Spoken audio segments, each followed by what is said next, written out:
नमस्कार, सुबह के 10 बजने वाले हैं। वक्त है अपना बिहार का और मैं हूं आपके साथ विभा उपाध्याय। क्या बोलना ही योग्यता का पैमाना है?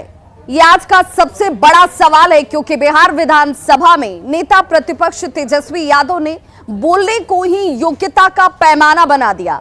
इस पैमाने के आधार पर उन्होंने राष्ट्रपति पद के 2 उम्मीदवारों, एनडीए उम्मीदवार द्रौपदी मुर्मू और विपक्षी उम्मीदवार यशवंत सिन्हा की तुलना कर दी और कह दिया कि उन्होंने द्रौपदी मुर्मू को कभी बोलते हुए सुना ही नहीं, राष्ट्रपति उम्मीदवार बनने के बाद कभी प्रेस वार्ता करते हुए नहीं देखा। वो यही नहीं रुके, उन्होंने ये भी कह दिया कि राष्ट्रपति भवन में कोई मूर्ति नहीं चाहिए। नहीं लगता कि आप लोगों ने भी उनकी आवाज को सुना?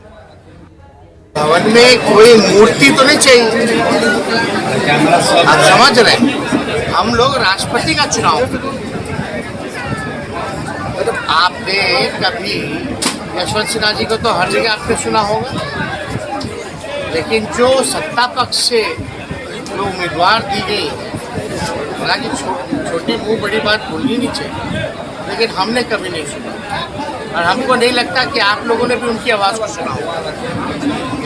एक भी प्रेस वार्ता जब से उम्मीदवार बनी है, एक भी प्रेस वार्ता नहीं किया।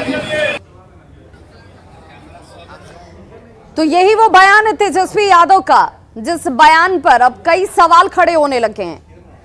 सवाल ये कि क्या बोलना ही योग्यता का पैमाना है? क्या लिखना पढ़ना, जिसे योग्यता कहा जाता है, जिसकी प्रामाणिकता होती है, क्या लिखना पढ़ना योग्यता नहीं है? क्या विद्वत्ता का कोई महत्व नहीं है? ये वो तमाम सवाल इसलिए क्योंकि तेजस्वी यादव जो कि नेता प्रतिपक्ष हैं, उनकी तरफ से बयान एनडीए उम्मीदवार जिन्हें राष्ट्रपति का उम्मीदवार बनाया गया, उनके लिए इस तरह के बयान सामने रखे गए। क्या राजनीतिक कौशल योग्यता नहीं है? क्या सेवा और समर्पण का कोई स्थान नहीं है, कोई महत्व नहीं है? ये वो तमाम सवालात हैं जो तेजस्वी यादव के बयान के साथ खड़े हो गए हैं, क्योंकि ये जरूरी हो जाता है। आप भी जरा सुनिए नेता प्रतिपक्ष तेजस्वी यादव, जो खुद कई मौकों पर नहीं बोलने की वजह से या हकलाने की वजह से, रुक रुक कर बोलने की वजह से सवालों के दायरे में आ चुके हैं। वही तेजस्वी यादव क्या कह रहे हैं और उनके कहने के मायने क्या हैं, ये बहुत महत्वपूर्ण हो जाता है। जरा एक बार फिर से आप सुनिए तेजस्वी यादव का यह बयान। भवन में कोई मूर्ति तो नहीं चाहिए। आप समझ रहे हैं, हम लोग राष्ट्रपति का चुनाव,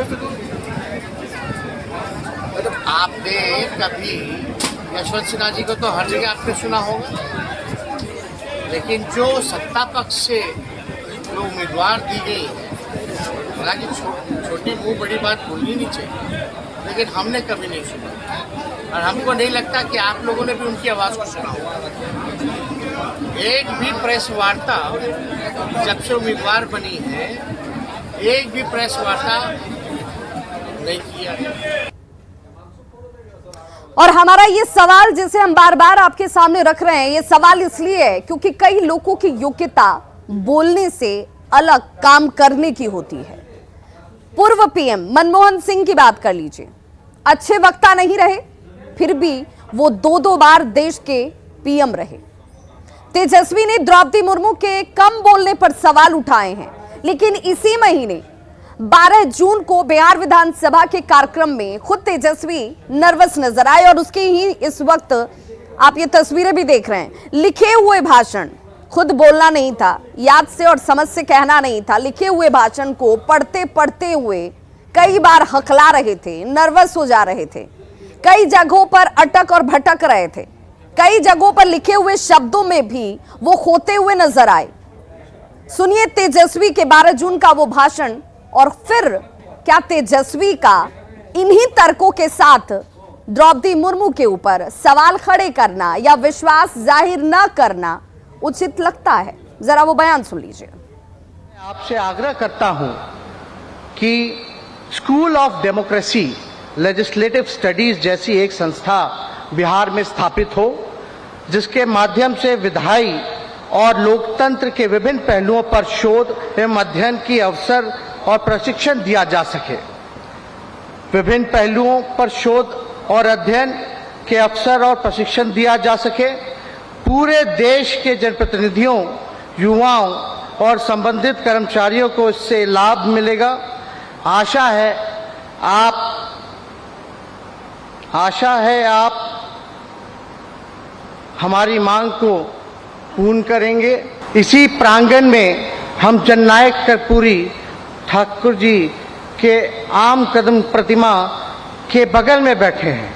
हमारी मांग है कि जननायक कर्पूरी ठाकुर जी को भारत रत्न देकर इस शताब्दी वर्ष समारोह एवं देश के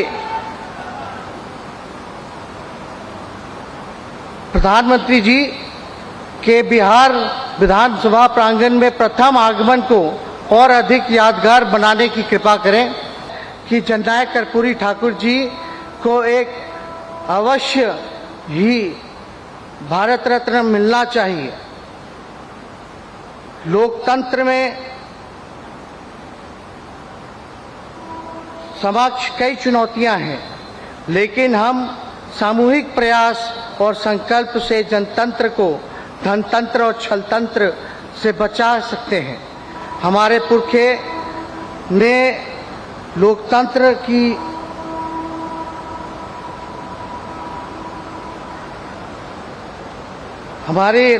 की समृद्ध विरासत सौंपी। आवश्यकता है कि हम इसे मिलकर विश्व के सबसे बड़े लोकतंत्र के जड़ों को और मजबूत बना और विधानसभा की शताब्दी वर्ष के यही चुनौतियां हैं और अवसर भी है।